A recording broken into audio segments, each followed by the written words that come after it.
আজকে আমাদের আলোচনার বিষয় হচ্ছে প্রনাউন। প্রনাউন অর্থাৎ সর্বনাম। Zakir reads in class 9। Zakir নবম শ্রেণীতে পড়ে। Zakir is a good student. Zakir একজন ভালো ছাত্র। Zakir learns Zakir's lesson attentively.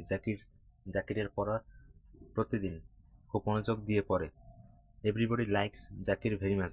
সবাই বা প্রত্যেকে জাকিরকে খুব ভালোবাসে। এই উপরোক্ত সেন্টেন্স বা বাক্যগুলোতে জাকির এই নাউনটি বারবার ব্যবহার করা হয়, যার কারণে সেন্টেন্স বা বাক্যটির সৌন্দর্য ও মাধুর্যতা নষ্ট হয়। জাকির নাউন কারণ কোনো কিছুর নামকে নাউন বলা হয়, তাই জাকির একটা নাম, তাই জাকির নাউন। কিন্তু আমরা যদি এভাবে বলি Zakir reads in class 9, Zakir নবম শ্রেণীতে পড়ে। He is a good student, সে একজন ভালো ছাত্র। He learns his lesson attentively, সে তার পড়া খুব মনোযোগ দিয়ে পড়ে। Everybody likes him very much, সবাই তাকে খুব পছন্দ করে। তাহলে শুনতেও খারাপ লাগে না এবং এই অর্থের কোনো পরিবর্তন হয় না।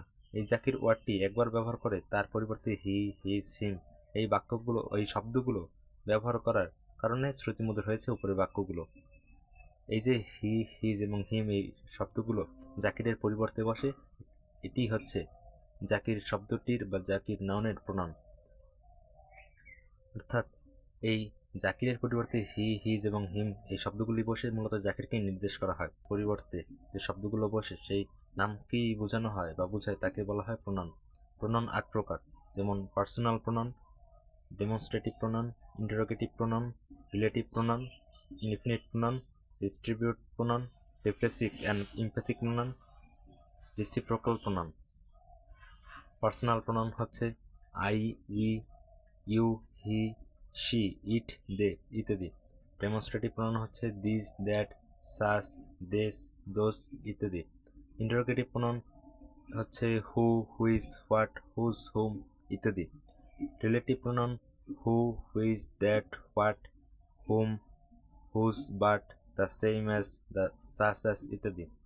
ইনডিফিনিট প্রনাউন ওয়ান, সাম, এনি, নান, বোথ, মেনি ইত্যাদি। ডিস্ট্রিবিউট প্রনাউন হচ্ছে is, either, everywhere, neither. Reflexive and emphatic pronoun হচ্ছে myself, ourself, yourself, yourselves, himself, herself, themselves ইত্যাদি। রিসিপ্রোকাল প্রনাউন হচ্ছে is, other and one other ইত্যাদি।